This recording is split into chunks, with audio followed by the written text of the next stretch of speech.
existe la historieta mexicana. En la actualidad sobrevive. Ahí está sobreviviendo en la red, está sobreviviendo en esfuerzos de novela gráfica. Existió, sí, claro, fue uno de los principales medios de comunicación en el siglo XX. Se podría decir que hubo una etapa donde era el principal medio de comunicación en el siglo XX, porque más allá del cine o de la radio, que era la historieta, llegaba a todos los hogares de México, se publicaban millones de ejemplares, había cientos de títulos. Me parece que fue uno de los grandes medios y una de las grandes industrias que, como muchas otras en este país, se fue desquebrajando en los últimos 20, 25 años.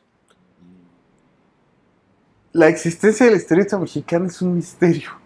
O sea, por supuesto que existió de los años finales de los 30 hasta mitad finales de los 80, hubo una gran industria editorial, pero gigantesca, que vendía millones, literalmente millones de ejemplares de todo tipo de, sobre todo publicaciones dirigidas al público adulto, clases populares. Y bueno, en medio tenía una característica que no generaba o no articulaba autores, o sea, no había, no articulaba discursos autorales, o sea, eran maquiladores de un producto de consumo inmediato. Había excepciones que son las que recordamos. Hoy en día está el caso de eh, tan llevado y tan traído Gabriel Vargas, que hoy por hoy es como el símbolo de la historieta mexicana. Germán Butze con los Supersabios, que para mí es la mejor historieta que se ha hecho nunca en este país. Gaspar Bolaños con Rolando el Rabioso, en fin, varios, pero ellos eran como las excepciones. Había otros trabajos que se distinguían, pero que los autores no son conocidos por el público. Para mí el gran ejemplo es Antonio Gutiérrez, que dibujó Lágrimas y Risas durante 30, 40 años y que se conoce a la guionista Yolanda Vargas, pero a él, aunque el trabajo es muy conocido, su nombre no trascendió. Única en el mundo. En los momentos en que empieza la historieta mexicana, allá en la época de Memín Pinguín, en 1940, 40 y tantos, con el Pepín y el Chamaco. Ahí es uno de los momentos en que la historieta se destaca más, ¿no? Se vendía 1,5 millones diario del Pepín. Se da cuenta la fuerza de... Ni en Estados Unidos había ese mercado. Tenemos que recordar que México es un país en el 90% de sus habitantes eran analfabetas y que después de la revolución uno de los grandes conflictos o problemas que se tenían es que no se podían instaurar ningún sistema de gobierno por el analfabetismo. O sea, no había forma de expresarles, tenías que ir uno por uno diciéndoles. Entonces la historieta, la gráfica se vuelve muy importante porque era lo que entendía la gente. ¿Cuándo se empieza a volver importante la historieta? Cuando en los periódicos con personajes como Mamerto, como el señor Pestaña, como el trabajo de Audifred, de Hugo Tillman, con cosas como Don Catarino o Adelaide el Conquistador, descubren y se dan cuenta que la gente le pone mucho más atención, genera una empatía con ellos, genera con estos personajes, genera una empatía con los personajes, los empieza a buscar, los empieza a seguir, empieza a entender este nuevo lenguaje gráfico y es el gran boom de la tira cómica en los 20. Es tal la demanda de la gente que al poco tiempo ya no se publican una vez a la semana, ya se publican 3 veces a la semana. Y es tal el éxito que poquitito tiempo después se empieza a hacer diario y se convierte en el único, México se convierte en el único país donde se publica historieta diaria, de lunes a domingo, y domingo especiales, y aparte, secciones especiales en los dominicales del periódico. Y entonces empiezan a aprender a leer. Armando Barta dijo alguna vez que si en México no se leían monitos, no se leía nada. Sucedió cuando se empezó a hacer Fantomas, lo hicimos Rubén Lara y yo en una serie que se llamaba Tesoro de Cuentos Clásicos de Novaro. Con tan buena suerte que en el primer año ya estábamos vendiendo un número semanal, con tirajes de 700,000 números más o menos. Lágrimas y Risas tiraba 1,000,000, Calimán tiraba 2,000,000 sin fracción. Era tremendo ese Calimán, ¿no? Fue una industria de millones de ejemplares. envidiada a nivel editorial por todos. O sea, los periódicos no tenían esos tirajes. Obviamente los libros no tenían esos tirajes, ni la variedad de títulos. Y en México se calculaba, por ahí de 1970 teníamos alrededor de, si no me equivoco, 30 millones de habitantes. Y se vendían alrededor de 25 millones de historietas. Todo mundo leía historietas. Todo mundo. En la medida que se iban reduciendo los títulos, iba floreciendo como una escena de autopublicación que era muy pequeñita en comparación, pero pues de donde salió como la escena actual, o por lo menos varios de los autores que a mí me parecen importantes estuvieron ahí. Ahí pienso en los 4 miembros del Taller del Perro, el Frick, Quintero, Peláez, Clement. Bueno, Bachan y yo hacíamos nuestros fanzines, que además era de irlos a imprimir y llevarlos de mano en el Tianguis del Chopo, y donde hubiera espacio para los cómics.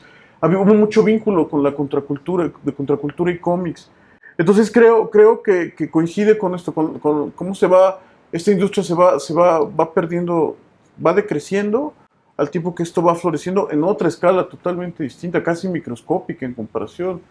Bien, en los 90 el panorama, según yo lo viví, de historieta, en la historieta realmente existente en México, era, por un lado, la industria tradicional de la historieta, que se manejaba en sus términos, y que era hasta cierto punto un coto muy cerrado, vamos a decirlo así, ¿no?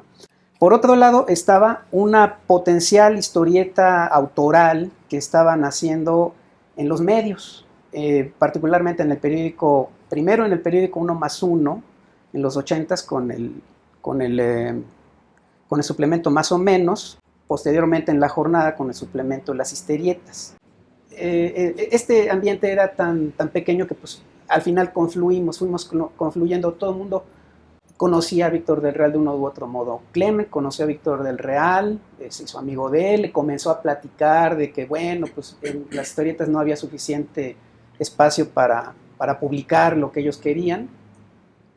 Y Víctor, que ya venía de tener la idea de hacer una revista de historietas, pero con los moneros, digamos, con los moneros pro de esa época, Luis Fernando, Ahumada, El Fisgón, Helguera, pero nunca se había concretado con ellos ese proyecto.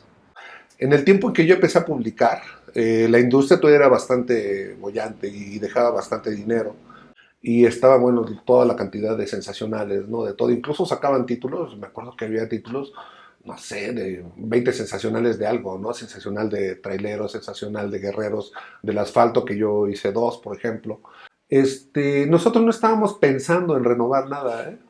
Lo que estábamos más bien reclamando, yo creo que muy ad hoc con el momento, era después del 88, lo que estábamos pidiendo era democracia. Que el problema no era de que nosotros quisiéramos resetear o restartear o refrescar una industria nacional, ¿no? O sea, no nos interesaba llegar y romper y sustituir a los sensacionales. Lo que queríamos era un asunto de democracia, de que queríamos participar, queríamos tener también nuestro lugar en el puesto de periódicos, queríamos también decir nuestras cosas. ¿Sí? Entonces nosotros nunca nos vimos como renovadores de nada, ¿no? En ningún aspecto. De hecho, el eslogan del Gallito era materiales para resistir la realidad. O sea, el país nos estaba renovando, el país simplemente nos estaba excluyendo y nosotros teníamos que hacer frente ahí para resistir, ¿no? Vino también una época donde las mujeres dejaron de leer historietas. Ese es otro hecho muy peculiar que se da a principios de los 80s, con el gran boom de la televisión, con esta idea de que todo el mundo tuviera una televisión en casa para que Azcárraga pudiera vender el Mundial y vender comerciales, y es el gran boom de las telenovelas mexicanas, que se da en los 80s. Hay que tomar en cuenta que en México se leía romance, aventura y humor. Eran los 3 grandes géneros que pululaban en casi todos los títulos. El 65% de las historietas que se publicaban en México eran melodramáticas. Entonces, cuando llega la televisión y empiezan a agarrar estos melodramas y los llevan a las telenovelas, las mujeres empiezan a dejar de comprar historieta para ver su capítulo diario. No me queda ninguna duda que la raíz de la telenovela contemporánea está en los cómics, en las historietas populares. Concretamente en los cómics de Yolanda Vargas y Antonio Gutiérrez. Yolanda pues es una figura muy controversial, pero creo que tiene un gran acierto, que era la reina del cliffhanger. O sea, te dejaba en suspenso deseando saber qué pasaba con los personajes. O sea, podía crear unos personajes muy entrañables de los cuales tú deseabas saber más. Tanto en Memí, que creo que es como su pieza más conocida, como en todas las series que pasaron por Lágrimas y Risas, ahí está el origen. Y bueno, no es coincidencia que se hayan adaptado varios de sus cómics a telenovela, El pecado de Oyuki, Rubí. Hay dos grandes de la historieta latinoamericana, México y Argentina. La gran diferencia es que ellos tuvieron a Héctor Germán Osterheld y nosotros a Yolanda Vargas Dulce.